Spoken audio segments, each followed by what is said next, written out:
નમસ્કાર મિત્રો, સ્વાગત છે તમારું આપણી યુટ્યુબ ચેનલ પર। અને આજે આપણે જોવાના છીએ ધોરણ 11 સીસી ચેપ્ટર 3 ના સ્વાધ્યાયનું સંપૂર્ણ સોલ્યુશન।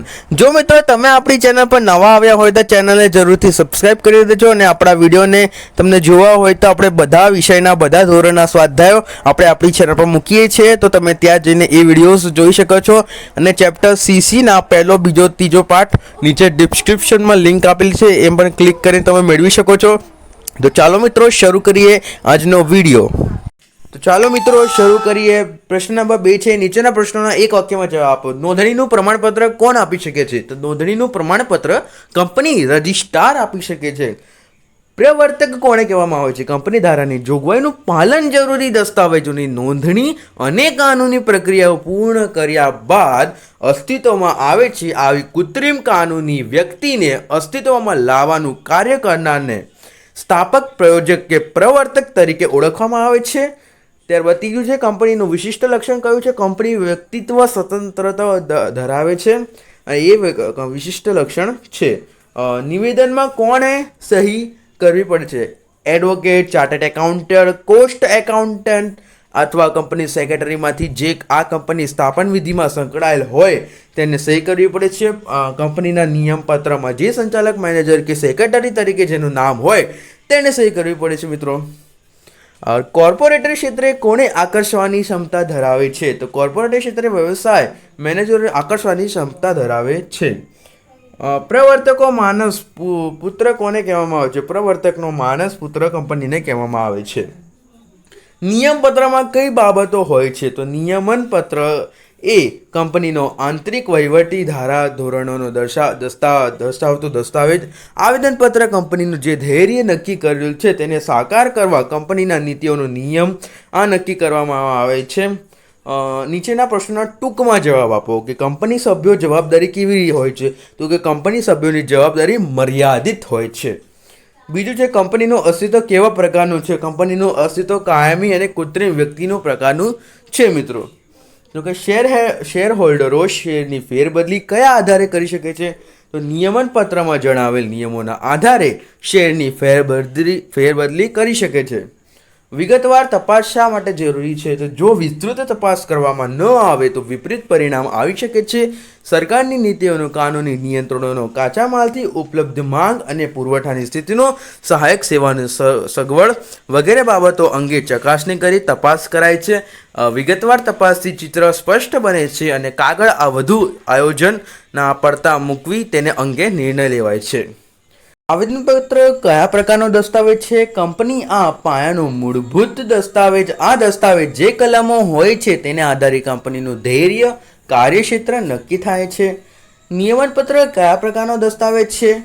તો કે નિયમનપત્ર એ કંપની આંતરિક વહીવટ અને ધારાધોરણોનો દસ્તાવેજ છે। પ્રશ્ન નંબર 4 છે, નીચેના પ્રશ્નોના મુદ્દાસર જવાબ આપો। કંપની અર્થ અને વ્યાખ્યા જણાવો। અર્થ કંપનીનો કાયદાકીય રીતે ટેકનિકલ અને ચોક્કસ અર્થ નથી। બ્રિટિશ કોલમ લો મુજબ કંપની કાયદાકીય વ્યક્તિ અથવા કૃત્રિમ વ્યક્તિ એવો અર્થ થાય છે।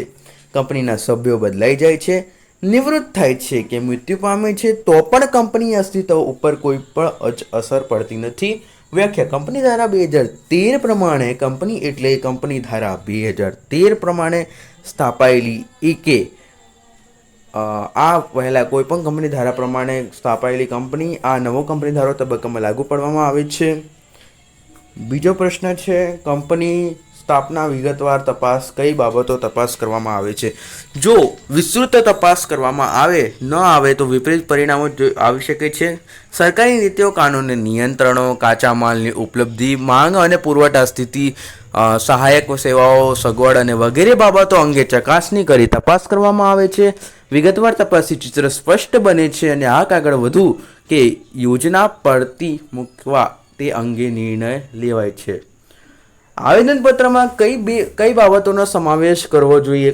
કંપની આ પાયાનો મૂળભૂત દસ્તાવેજ છે। આ દસ્તાવેજમાં જો કલમો હોય છે તેના આધારે કંપનીનું ધ્યેય અને કાર્યક્ષેત્ર નક્કી થાય છે। આ દસ્તાવેજમાં કંપનીનું નામ, ધ્યેય, મૂડી, સભ્યો, જવાબદારી, રજિસ્ટર ઓફિસ વગેરે દર્શાવવામાં આવે છે.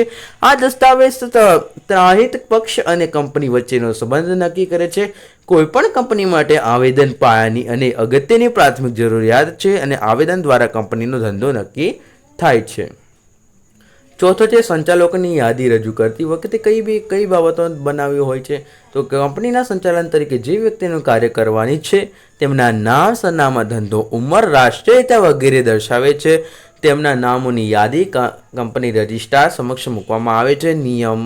નિયત કરવામાં આવે છે તેવી કંપનીમાં સંચાલકો ઓછામાં ઓછી એક મહિલા સંચાલક હોવી જોઈએ.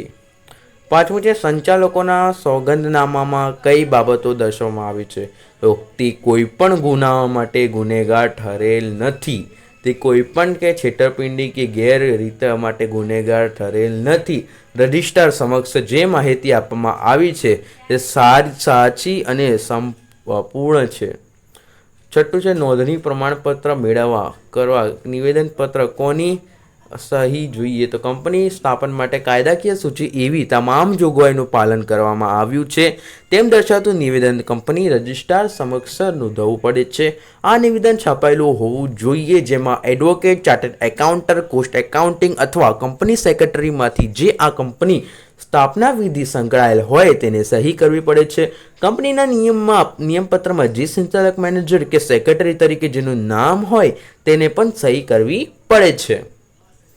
ત્યારબાદ પાંચમું પોસ્ટ છે અને જો મિત્રો તમે હજુ સુધી આપણી ચેનલને સબસ્ક્રાઇબ નથી કરી હોય તો ચેનલને જરૂરથી એકવાર સબસ્ક્રાઇબ કરી દેજો કેમ કે આપણી ચેનલ પર બધા ભણવાના લગતા જ વિડીયો હોય છે. મિત્રો આ ચેનલ તમને ખૂબ જ ઉપયોગી છે તે માટે અમને વારે વાર ના કહેવું પડે. મિત્રો તમે પણ અમને સપોર્ટ જરા કરો. મિત્રો આપણી ચેનલને સબસ્ક્રાઇબ કરી દેજો.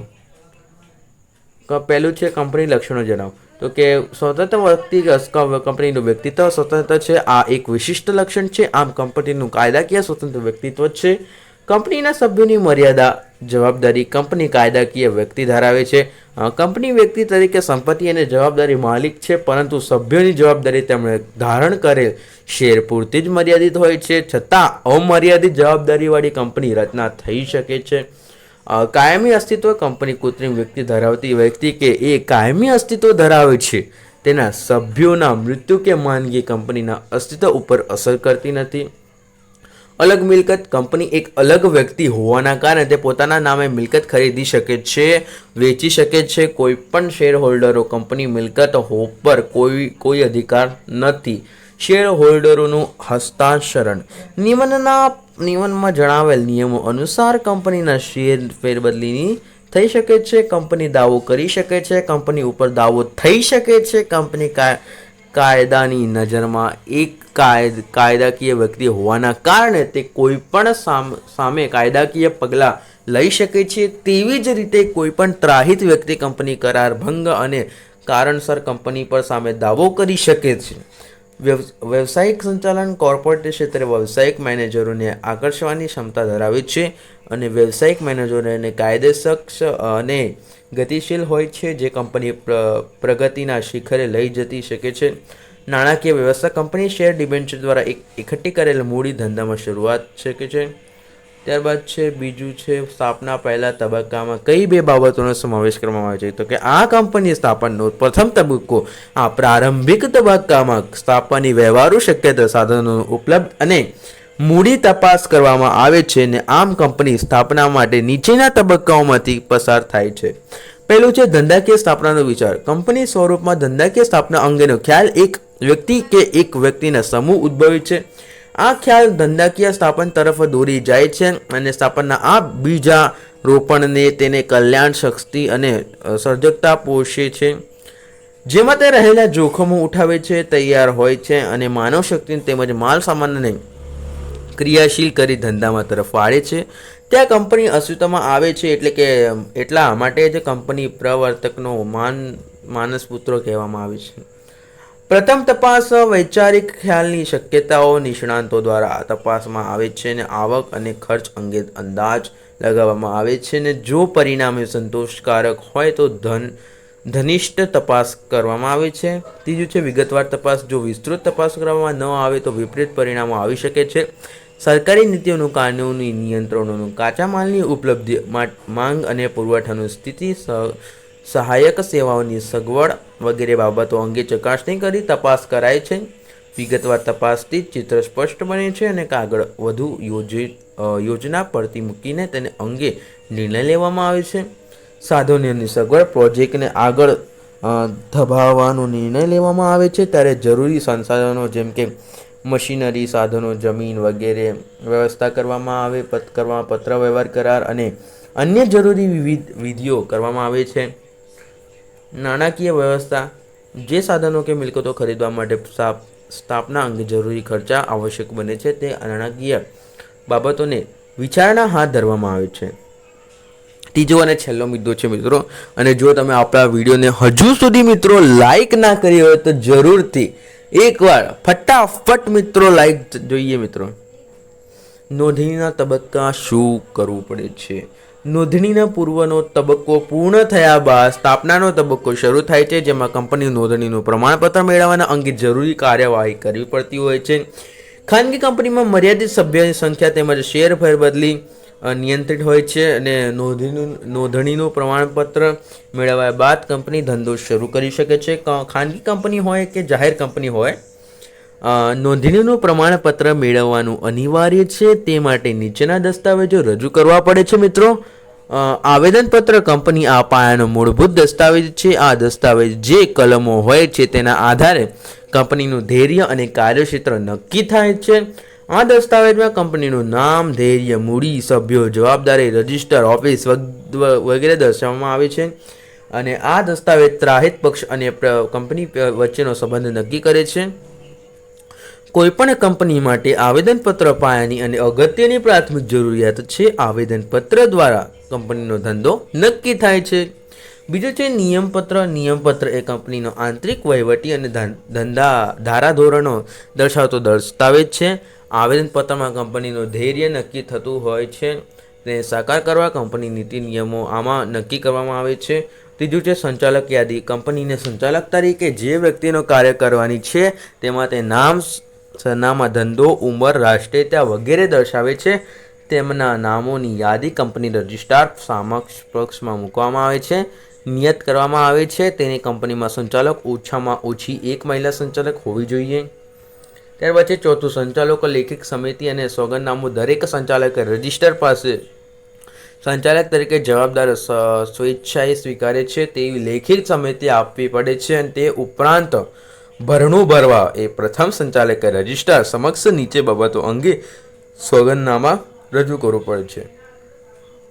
તે કોઈપણ ગુના માટે ગુનેગાર ઠરેલ નથી. તે કોઈપણ છેતરપિંડી ગેરરીતે ગુનેગાર ઠરેલ નથી. રજિસ્ટ્રાર સમક્ષ જે માહિતી આપવામાં આવી છે તે સાચી અને પૂર્ણ છે.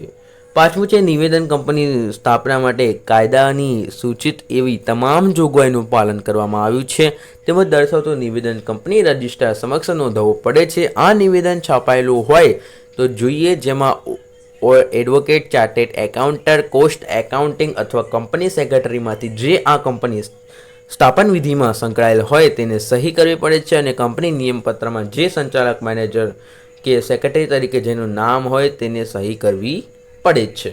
છઠ્ઠું છે અન્ય કંપની હિત અંગેની જાહેરાત. કંપની સંચાલક, મેનેજર, સેક્રેટરી ભરનાર જો બીજી કંપની સાથે સંકળાયેલ હોય તો તેમાં તેમનું હિત હોય છે અને તો અંગેની માહિતી આપવી પડે છે. તો મિત્રો, આથી આપણો વિડીયો પૂરો થાય છે. જો તમને વિડીયો ગમ્યો હોય તો વિડીયોને લાઇક કરજો અને તમારા મિત્રોને શેર કરજો. આપણી ચેનલને સબસ્ક્રાઈબ કરવાનું તો મિત્રો જરૂરથી ભૂલતા જ નહીં. ઓકે.